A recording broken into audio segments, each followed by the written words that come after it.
Imagine biting into a slice of pizza with a perfectly crisp crust, gooey cheese, and your favorite toppings. Sounds delicious, right? Welcome back to Cook and Travel, where today we're shifting gears from our usual globe-trotting and stepping into the kitchen to craft the perfect homemade pizza. First things first, let's familiarize ourselves with the ingredients. For this culinary adventure, we'll be needing pizza dough, pizza sauce, shredded mozzarella cheese, an assortment of your preferred toppings, a dash of olive oil, and of course, a sprinkle of love. Now, onto the dough, the heart and soul of our pizza. You might think it's complicated, but fear not. Making dough from scratch is a breeze. Of course, if time isn't on your side, store-bought dough is a worthy substitute. Once your dough has had its time to rise, it's time for a rollout.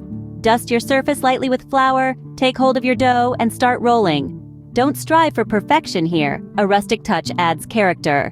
Next, we lavish our dough with a generous layer of pizza sauce.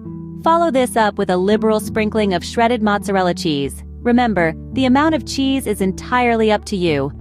Now, the real fun begins. Toppings. This is where your personal touch comes in. I'm going with, but feel free to unleash your creativity. With our pizza assembled, it's time for the oven. Preheat it to and slide your pizza onto a preheated pizza stone or baking sheet. Bake for or until the crust is golden and the cheese is bubbly. As our pizza cooks, the kitchen fills with an aroma that's simply irresistible. Once done, a swift drizzle of olive oil and a sprinkle of fresh basil or oregano adds the finishing touch. There you have it, a homemade pizza that's bound to impress. The only thing left to do is to slice and savor. If you enjoyed this journey from dough to delicious and decide to give it a try, do share your creations on social media and tag me. I'd love to see your culinary masterpieces. And while you're at it, do like, subscribe, and hit that notification bell so you never miss out on more mouth-watering recipes. Until next time, happy pizza making!